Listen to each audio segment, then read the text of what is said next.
Welcome back to the channel. Well, are you gonna let this happen? The thought police are here. The UK is charging people for saying things out loud, for saying things online. There's a dude here that gets charged just for praying. I made a video a few weeks ago. Australia wants to pass laws that you can't criticize the government. Yeah, you can't say the government's doing a bad job in the economy or whatever without the fear of your government fining you and putting you in jail. This is the free world. Once you lose free speech, there's no more freedom. Check out this video. Unbelievable what our governments are doing to us. Globalism at its finest, if you haven't noticed already. For centuries, Britain was a bastion of democracy. Today, it's become a bastion of censorship. Police hunt down and charge anyone who expresses what the government says is a wrong idea. Dale Hurd brings us that story from London. When a British lawyer and free speech advocate wanted to test the United Kingdom's censorship laws, she tweeted that perhaps her cat is a Methodist because it likes Dreamy's cat treats. Then she asked a friend to report her for hate speech against Methodists to see what might happen. And local police issued a case number. Sarah Phillimore then tweeted more nonsensical posts about her pets and says she now has a police record. And it was recorded under the heading, "A Barrister Posting Hate."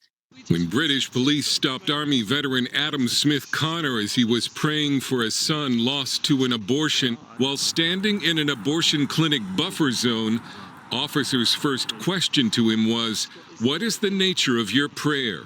What is the nature of your prayer? I'm praying for my son. And for that, Smith Connor was convicted of what many are calling a thought crime. Dr. Kelvin Wright, also a British Army veteran, saw his military career effectively ruined after being put through an Army disciplinary process for sharing a social media post in favor of women's rights that offended a transgender British soldier. Although exonerated, Wright left the Army. So you ask me what the moral is. Well, the frightening moral is that don't say any opinions. British police have investigated 250,000 so-called non-crime hate incidents in the last 10 years, an average of 66 every day. And some have gone to prison. When it comes to freedom, Britain is at a tipping point. This is a nation that prides itself as being a champion of liberty. And yet some are warning that Britain is sleepwalking into a totalitarian future.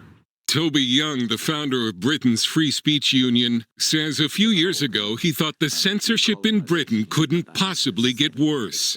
Now he says that was naive. I liken it to falling through a burning building. You know, every time you think things can't get any worse and you've finally reached rock bottom, the floor gives way and you're falling again. Some, like London Telegraph columnist Alison Pearson, have been investigated for social media posts a year or more old, what Toby Young calls offense archaeology. Get charged with a non-crime hate incident and it can become a stain on your career, showing up on background checks.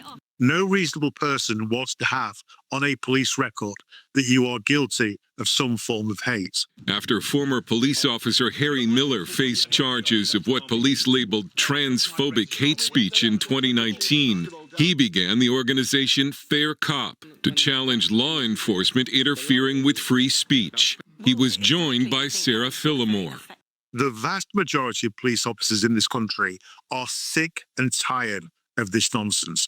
They too have to be careful about the opinions that they express because they too can find themselves at the wrong end of a non-crime hate incident, a disciplinary, and potentially being thrown out of the police force.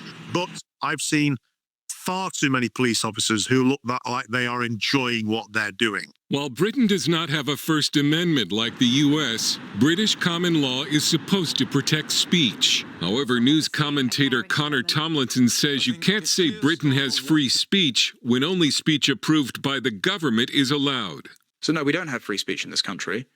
Instead, if you're a Christian, if you question the open borders, mass immigration agenda, or if you say some, let's say, febrile and ill-advised things on a social media app, but you are not a member of a state-approved left-wing NGO, then you will be sent to prison. Adam Smith Connor says his legal ordeal has been personally tough after he fought for freedom in Afghanistan, risked his life, and lost friends there. I've got a profound sense of sadness that for our nation, that the fact that we have plummeted to such a depth so quickly. In his book 1984, George Orwell depicted a future totalitarian state modeled after Stalin's Soviet Union. He probably never imagined that Britain one day would be described as Orwellian. The idea that you can be criminalized for a non-crime, for instance, it's pure Orwell. This is straight out of 1984. As I told the police, 1984 is a dystopian novel. It is not a police how-to manual. Young believes free speech can be restored in Britain, but citizens must get involved. If we abandon our belief, our commitment to free speech, it'll be not just catastrophic for us, but catastrophic for the rest of the world. Dale Hurd, CBN News, London. Well, we need to get back to the principle of the, quote, free world, close quote, that we don't have this kind of Orwellian culture. In the UK, it's called hate speech, and that's a crime. Here in the United States, it's still called hate speech. It's not a crime yet, but it can lead to cancel culture, where you are going to be publicly shamed, you're going to be deplatformed, your social media posts are going to be deleted. We've all gone through that, and just look at some of the disinformation coming out of the so-called elite, whether that was on COVID and the origins of COVID, whether that was on Hunter Biden's laptop, or you have a whole panel of foreign intelligence experts say this is Russian disinformation and we need to squelch all these reports and you can't put any information up on any news site or any social media site. It's already happened, and where is the outcry and where is the outrage over it? Look at the roots of this, and it all goes back to totalitarian governments founded under a communist utopia, where anything that's against the government or against communism is considered counter-revolutionary and has to be completely wiped out. We're seeing on our college campuses things that are almost identical to the struggle sessions of the Cultural Revolution in the 1960s in China. Do we really want to go down that path? I, for one, no. If people have speech I disagree with, I can disagree with it, but I want to absolutely support their right to say it.